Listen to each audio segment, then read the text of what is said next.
Bismillahirrahmanirrahim. Assalamualaikum warahmatullahi wabarakatuh. Salam sejahtera bagi kita semua. Salam jumpa mahasiswa dimanapun Anda berada.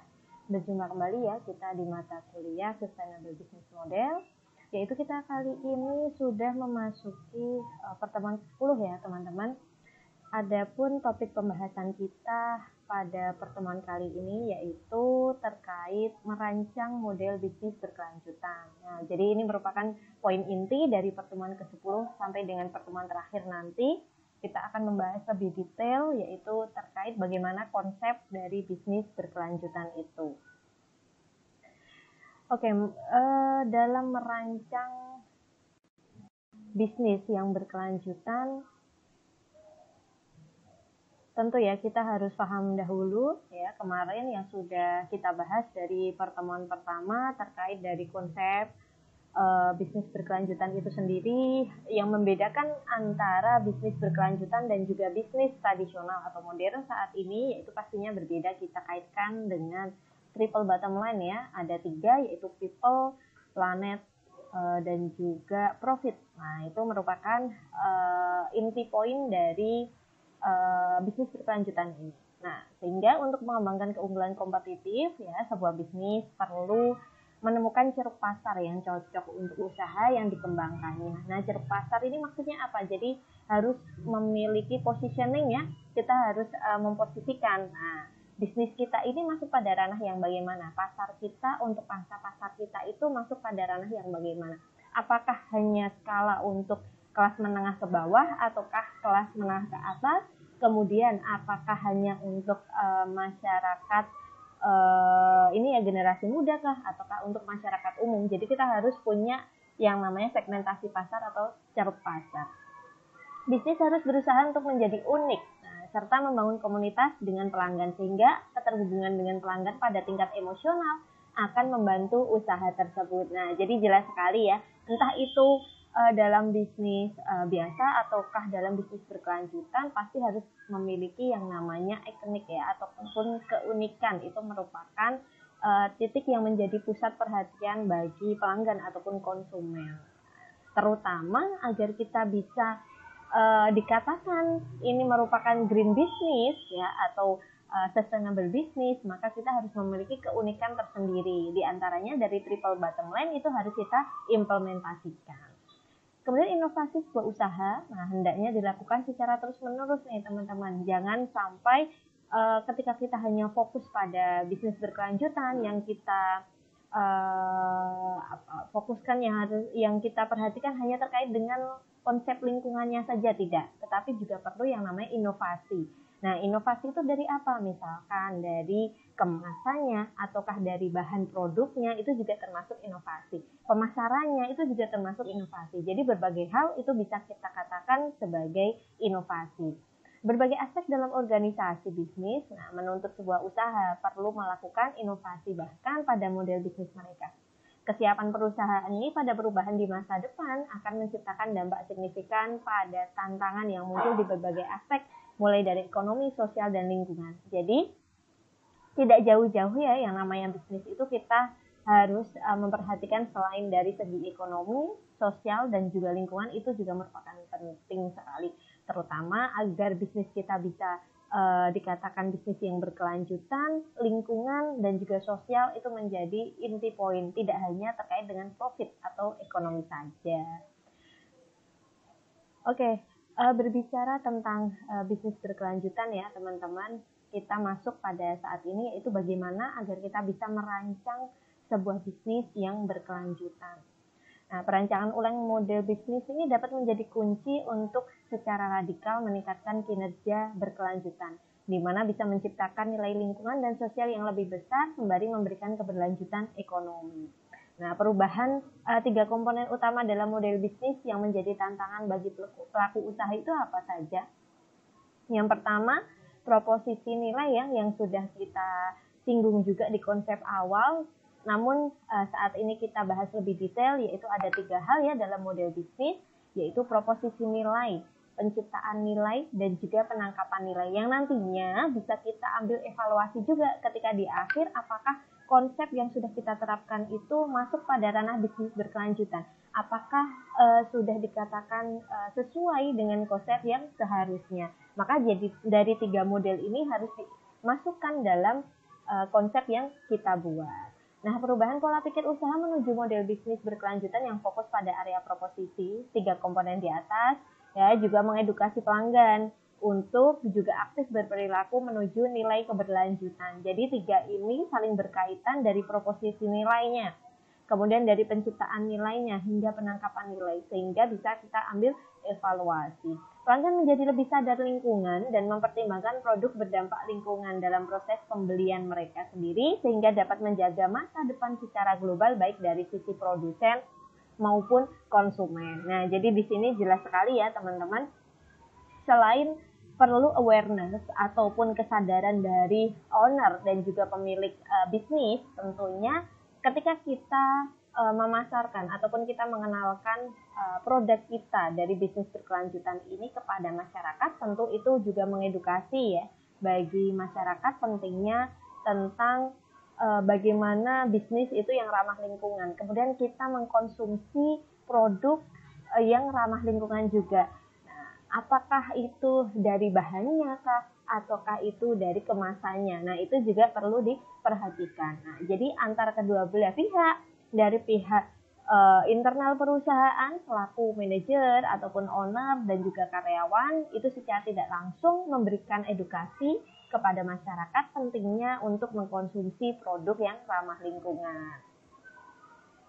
Nah, kategorisasi model bisnis dari bisnis berkelanjutan ini ya, di mana untuk meminimalisir resiko ya, kadang-kadang kan kemarin yang sudah kita sempat singgung juga, banyak para pelaku usaha itu maju mundur gitu kan dalam memilih apakah ingin mengimplementasikan bisnis green business ini atau sustainable business ini, yang mana kita harus inti poinnya pada triple bottom line, sedangkan modalnya kadang-kadang sulit gitu ya, dalam dari segi pendanaannya kadang-kadang sulit gitu, karena profitnya tidak tidak hanya sekedar untuk mendapatkan untung, tetapi kita adalah prosentase tersendiri untuk kita berikan kepada masyarakat ataukah untuk lingkungan.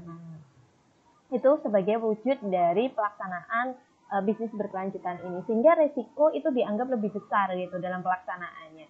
Nah, maka perlulah adanya kategorisasi dari model bisnis berkelanjutan yang seluruh aktivitas usahanya ini mengarah pada beberapa kategori berikut. Di antaranya, apakah kita akan mengoptimalkan bisnis kita untuk efisiensi material dan energi. Nah, jadi tidak harus semuanya. Ya, kita bisa memilih beberapa kategori.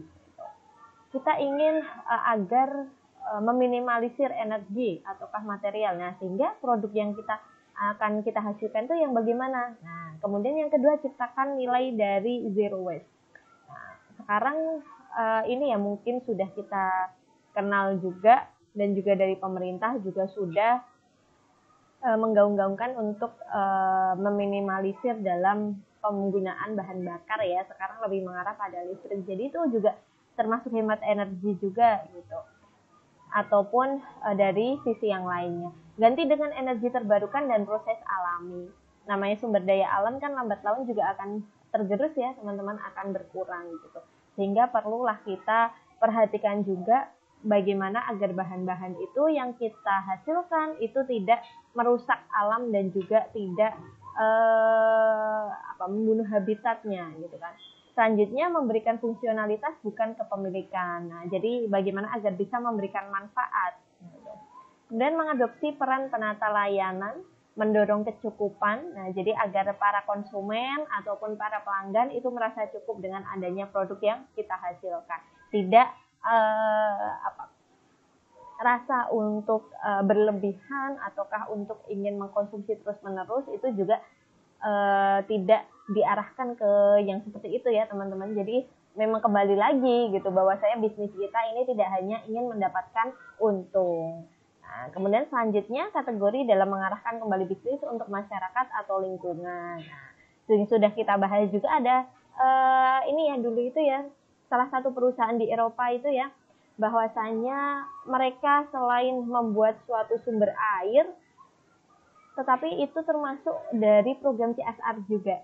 Nah, jadi sumber air dijual dengan harga yang murah agar masyarakat itu bisa membeli. Padahal modalnya itu nggak sesuai gitu. Kan kadang-kadang kalau kita bisnis ya pasti ingin mencari keuntungan kan teman-teman.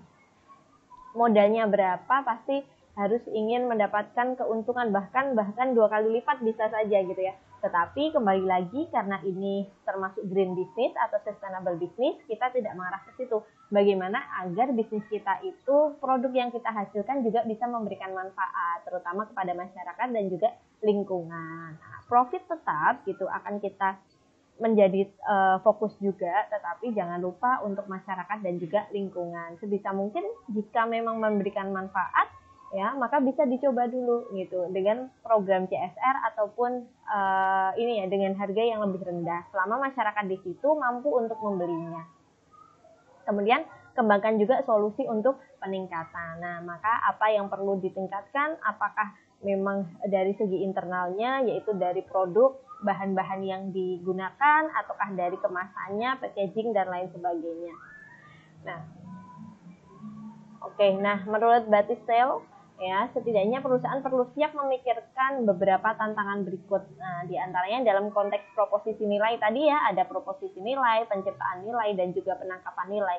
Dari segi proposisi nilai ini diantaranya yang perlu kita perhatikan terkait pelaksanaan triple bottom line dan integrasi inovasi teknologi dengan inovasi model bisnis. Nah, terutama pada zaman saat ini ya, di era saat ini teknologi sudah tidak bisa dipungkiri lagi. Ya. Bahwasanya itu menjadi hal yang lumrah harus diimplementasikan, ya harus digunakan. Ketika kita tidak mau menggunakan teknologi, ya pasti lambat laun bisnis kita akan tergerus. Gitu. Kemudian selanjutnya, dalam konteks penciptaan nilai ya, yaitu mengubah pola pikir atau mindset pengelolaan sumber daya dan metode serta alat. Tadi jika dari proposisi nilai kita bisa menggunakan teknologi, maka ketika masuk pada ranah penciptaan nilai, maka kita sudah bisa mengalihfungsikan dari mesin ataupun alat-alatnya.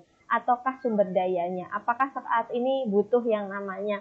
Biasanya kalau untuk UMKM kan memang hampir 90% lah di Indonesia itu kan mayoritas UMKM ya teman-teman, sebagai wadah untuk meng-create penciptaan lapangan kerja gitu kan bagi masyarakat.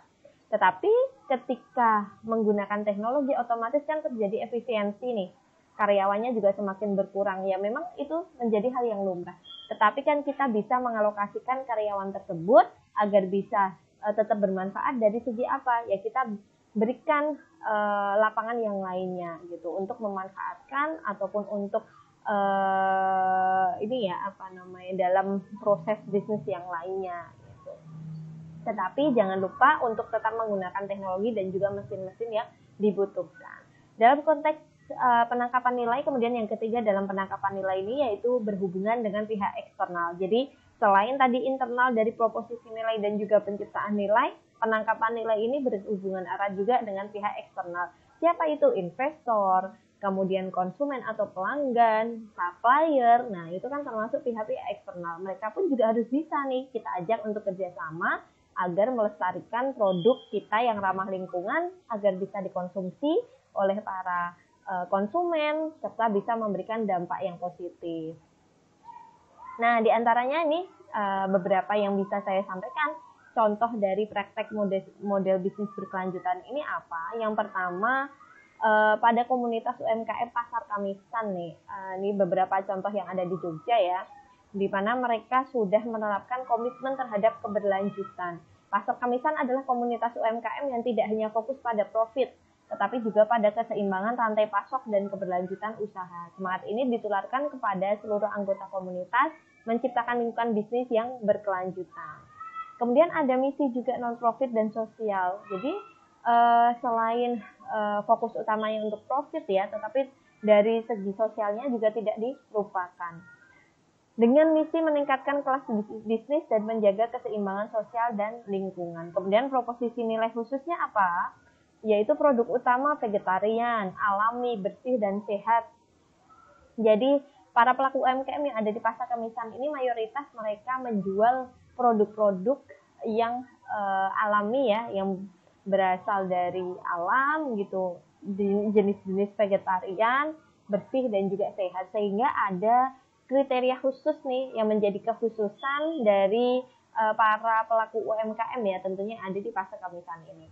Syarat produk mencakup keberlanjutan, tanpa bahan hewani dan prosesnya sehat. Nah, misalkan kalau kita lihat ini ya, beli sayur antara di mana swalayan ataukah mungkin di pedagang sayur atau di pasar, itu kan kadang-kadang sudah beda ya teman-teman. Kalau kita ingin yang lebih bersih atau yang pasti terjamin kualitasnya, pasti kan di swalayan ibaratnya, di grocery khusus untuk sayur, ataukah mungkin yang harganya ingin terjangkau di pasar, memang gitu harganya terjangkau, tetapi kita harus bisa memilih gitu mana yang memang kualitasnya yang baik. Nah, selanjutnya yaitu hubungan dengan konsumen. Hubungan erat dengan konsumen ini melalui kepercayaan akan produk aman ya. Jadi butuh namanya untuk image-nya, agar image suatu bisnis itu bisa meningkat, tentunya butuh yang namanya kepercayaan dan juga itu pelaksanaan sesuai dengan bisnis. Konsumen dengan gaya hidup sehat dan kesadaran lingkungan tadi. Hubungannya dengan konsumen, maka siapa saja sih konsumen dari para pelaku UMKM di Pasar Kamisan ini? Apakah mereka pasti memiliki konsumen terus-menerus gitu kan? Nah, mereka sudah punya karena memang sudah produk mereka ini memiliki kekhususan ya atau ikonik sendiri, yaitu target sasarannya adalah atau ceruk pasarnya itu vegetarian. Kemudian orang yang memang suka kebersihan dan juga ingin mendapatkan produk yang sehat. Maka ya konsumennya pun yang menjadi sasaran juga mereka konsumen yang peduli terhadap kesehatan dan juga sadar terhadap lingkungan, serta mungkin ini untuk kelas menengah ke atas ya, dalam artian yang tidak mempertimbangkan terkait dengan harga gitu. Kemudian fasilitator dan edukator, yaitu menjadi fasilitator pasar berkelanjutan, edukasi anggota komunitas tentang pengembangan bisnis, kepedulian lingkungan, dan dampak sosial positif. Jadi pasti yang namanya pelaksanaan bisnis, terutama dalam komunitas seperti ini ya, dalam suatu komunitas, maka perlu yang namanya pengelola ataupun orang yang menjadi edukator agar bisa mengarahkan, oh ini produk saat ini sudah semakin menurun nih untuk kepekaan terhadap lingkungannya, ataukah sekarang kok kualitasnya semakin menurun dan lain sebagainya, tidak sesuai dengan syarat dan juga ketentuan di awal gitu. Nah, yang mana mereka sudah paham gitu terkait produk-produk yang dijual, maka bisa mengarahkan seperti itu. Dia perlu karena cakupannya dalam suatu pasar ya yang penjualnya itu banyak, maka perlu yang namanya pengelola. Nah, kita sendiri pun juga nantinya ketika sebagai pelaku UMKM dalam bisnis berkelanjutan ini pun juga harus aware, juga harus perhatian bahwasanya produk yang kita jual ini harus sesuai dengan visi dan misi dari suatu komunitas gitu. Selain itu juga harus sesuai dengan konsep dari bisnis berkelanjutan itu sendiri. Gitu teman-teman. Kemudian terkait dengan keterbatasan teknologi, di mana adopsi teknologi rendah karena keterbatasan modal. Ya memang dari implementasi yang ada di Pasar Kamisan ini masih dalam tahap proses ya untuk teknologinya, di mana dampak harga produk dan produksi karena memang mereka grosiran ya ibaratnya untuk menjual dalam skala besar, kadang-kadang masih mempertimbangkan bagaimana agar maintenance teknologinya nanti kan butuh yang namanya dana gitu, dana yang lebih banyak, sehingga masih terbatas gitu dalam pemanfaatan teknologi ini. Kerjasama eksternal yang sudah sejalan, yaitu di mana dukungan eksternal dari pihak yang sejalan, contohnya pemilik tempat yang memberikan persewaan gratis. Kemudian manajemen kekeluargaan dan pendapatan, di mana pengelolaan komunitas bersifat kekeluargaan. Pendapatan digunakan kembali untuk kepentingan anggota. Nah, jadi ini sudah jelas ya tentang bagaimana memanfaatkan fasilitas yang ada. Tadi misalkan dalam sewa menyewa itu gratis, tapi di beberapa tempat yang lain mungkin pastinya yang namanya sewa kios itu kan ada biayanya ya, walaupun di suatu pasar. Tantangan dan peluang, di mana tantangan utama dari pelaku UMKM yang ada di Pasar Kamisan ini mempertahankan semangat dan komitmen terhadap triple bottom line itu. Memang tidak bisa dipungkiri ya teman-teman, bahwasanya pelaksanaan triple bottom line itu maju mundur yang berkaitan erat dengan pendanaan atau dan modal utamanya ya. Di sisi lain namanya bisnis pasti ingin yang namanya mendapatkan keuntungan profit yang besar, itu kan pasti menjadi impian pelaku bisnis ya. Tetapi di sisi lain kita juga harus memperhatikan tadi dari segi sosial dan juga lingkungan yang terkadang itu bisa menjadi faktor penurun ataupun pengurang dari profit yang kita hasilkan tadi gitu. Karena kita pertama harus tahu konsumennya siapa, kemudian yang kedua bahan-bahannya pun kadang-kadang lebih mahal ya, kemudian belum dari segi untuk teknologinya, pemanfaatan teknologinya, kemudian belum dari segi lingkungannya, kita pun harus bisa menjalankan yaitu tanggung jawab sosial atau program CSR, itu harus ada prosentase tersendiri. Peluang besar karena tren gaya hidup sehat yang berkembang, sehingga ya dari pelaku UMKM di pasar kemisan ini menganggap bahwasannya mereka sebagai pelaku bisnis yang berkelanjutan ini merupakan suatu tantangan dan juga peluang tantangannya tadi mempertahankan ya terhadap konsep triple bottom line, tapi peluangnya juga sangat besar ketika kita sudah menemukan konsumen kita yang memang ingin mengikuti tren gaya hidup sehat sesuai dengan green business. Kemudian contoh yang kedua yaitu ada dari komunitas UMKM di Pasar Moncer ya, ini hampir sama juga di Jogja, di mana komitmen terhadap keberlanjutan ini mereka tidak hanya fokus pada profit tetapi juga keseimbangan rantai pasok. Nah, jadi agar dari supplier kemudian kepada mereka sampai pada distributor dan juga end user atau konsumen itu jelas sekali mereka harus bisa mengenal dan juga mengetahui siapa saja konsumen mereka sehingga bisa melanjutkan bisnis sesuai dengan pasar sasaran. Selanjutnya yaitu proposisi nilai khusus ya, di mana produk di Pasar Moncer harus memenuhi kriteria tertentu seperti tidak mengandung MSG, non pewarna dan perisa buatan, gluten free, lokal dan hanya dari produsen langsung. Sedangkan dari segi kurasi dan fakta integritas, sistem kurasi dilakukan untuk menjaga kekhasan produk. Ya, anggota yang memenuhi kurasi menandatangani fakta integritas, kemudian menjamin profesionalisme dalam kegiatan Pasar Moncer. Jadi mereka harus komitmen dalam komunitas tersebut.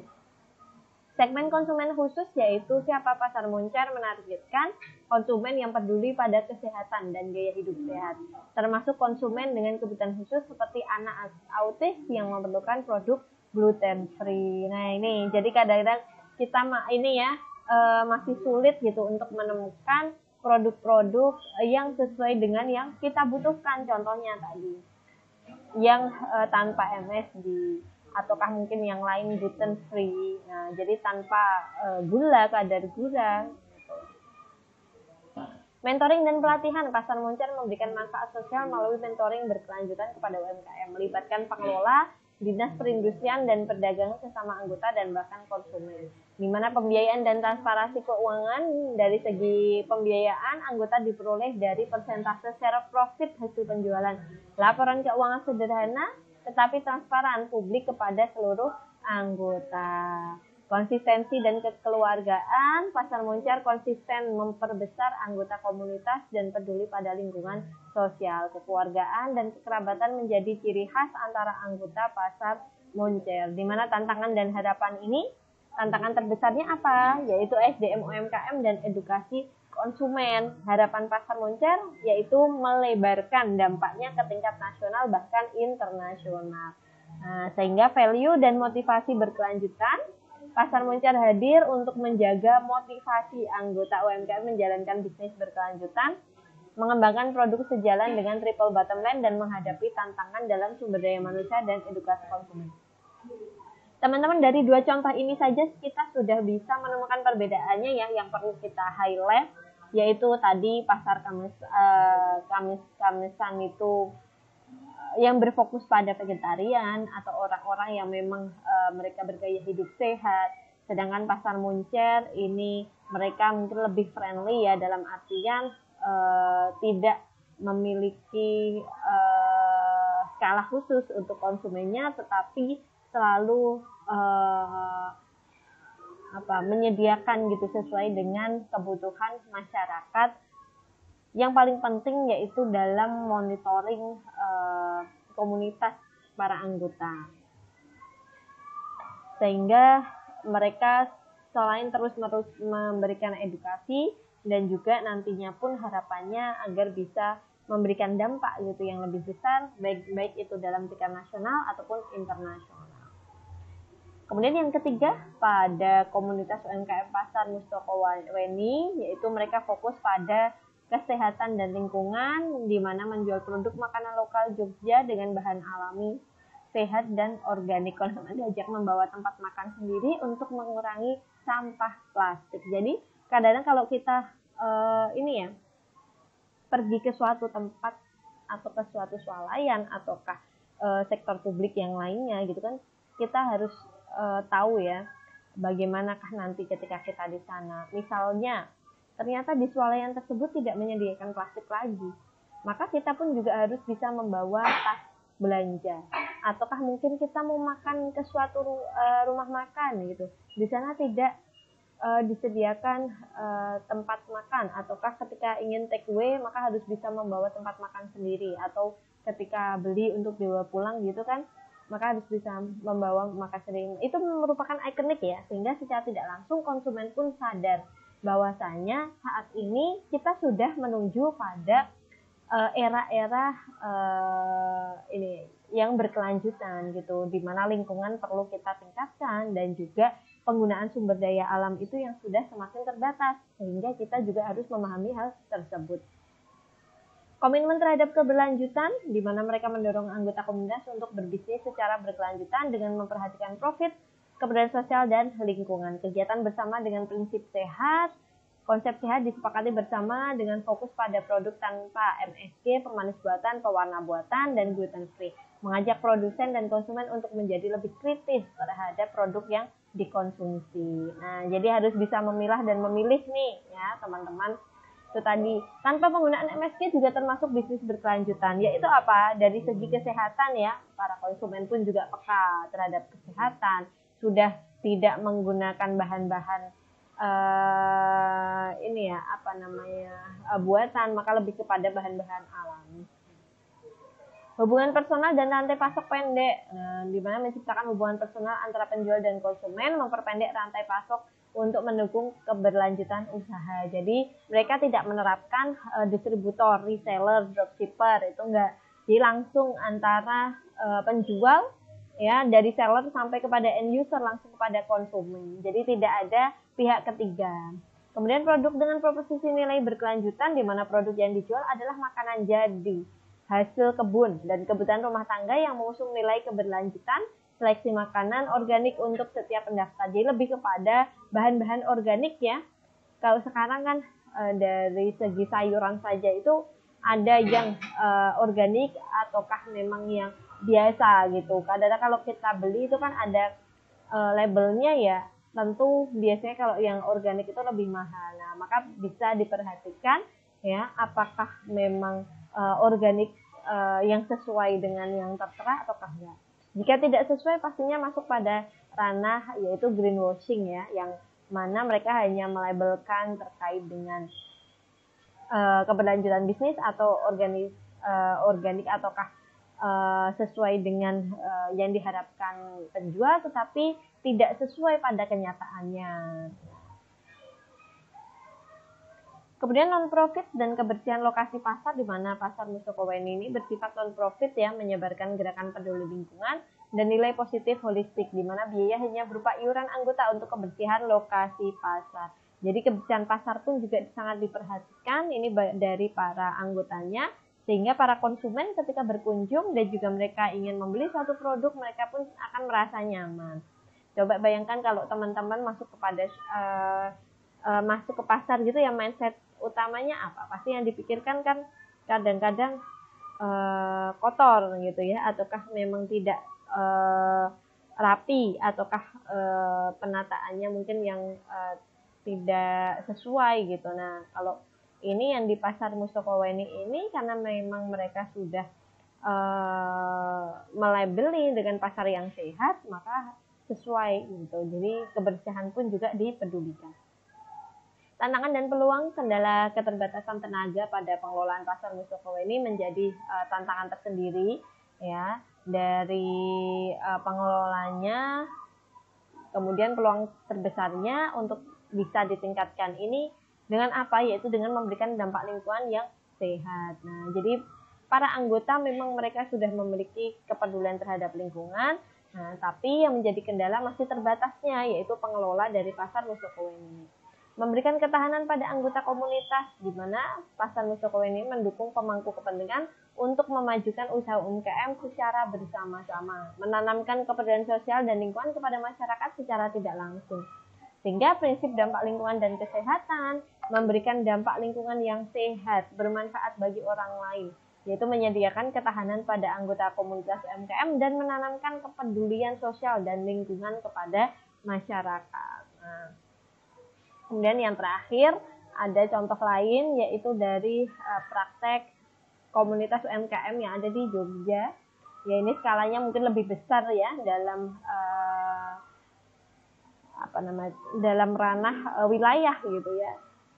Di mana komitmen tinggi diperlukan, yaitu penerapan model bisnis berkelanjutan membutuhkan komitmen tinggi terutama dari UMKM. Pasar Kemisan, Pasar Moncer, dan Pasar Mustokowe ini telah membuktikan peran, yaitu dari ketiga pasar ini ya, mereka sudah memiliki keunikan masing-masing.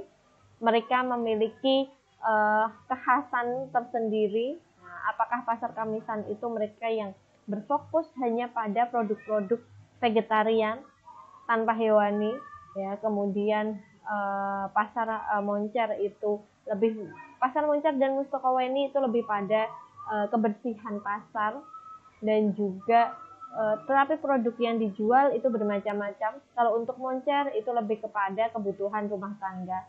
Pasar Mustokowe ini lebih umum lagi. Nah, jadi mereka memiliki ikonik tersendiri. Pasar Mustokowe ini yaitu tidak menyediakan tempat makan ataukah mungkin plastik belanja gitu ya. Nah, sehingga kita bisa mengetahui ikonik dari masing-masing pasar. Bagaimana agar itu menjadi nilai plus gitu ya dalam pelaksanaan bisnis berkelanjutan, sehingga konsumen pun juga merasa bahwasanya mereka juga melaksanakan dari bisnis berkelanjutan dan juga pola hidup sehat yang sesuai dengan kepekaan terhadap lingkungan.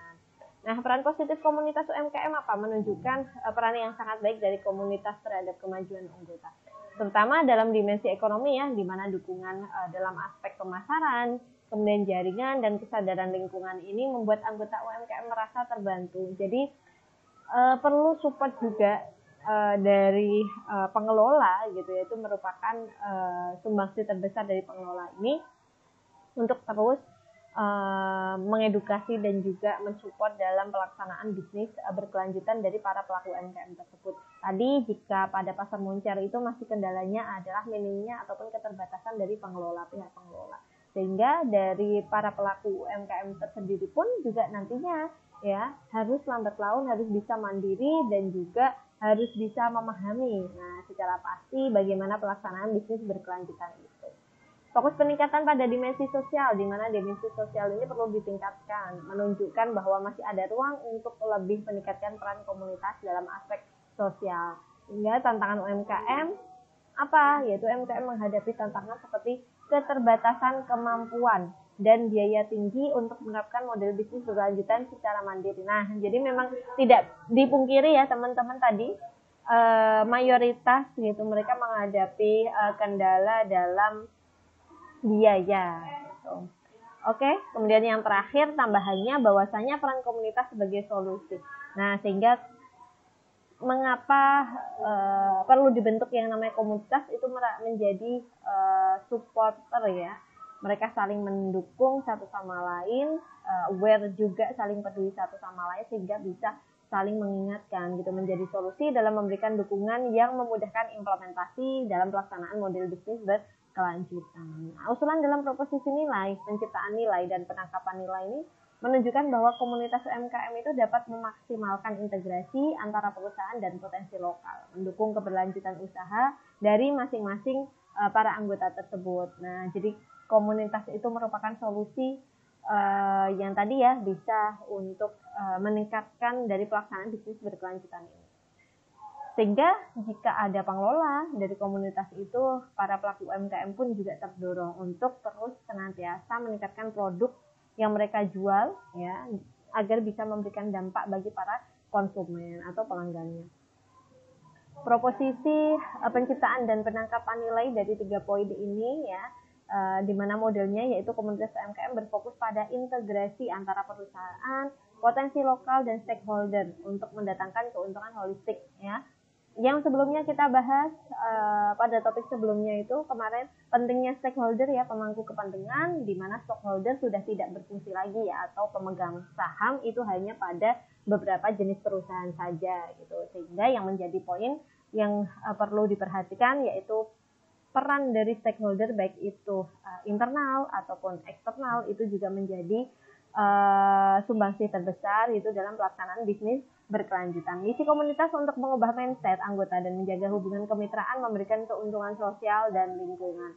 Di mana peran komunitas UMKM ini dalam kontribusi pada hubungan eksternal anggota, memberikan ketahanan bagi perkembangan UMKM.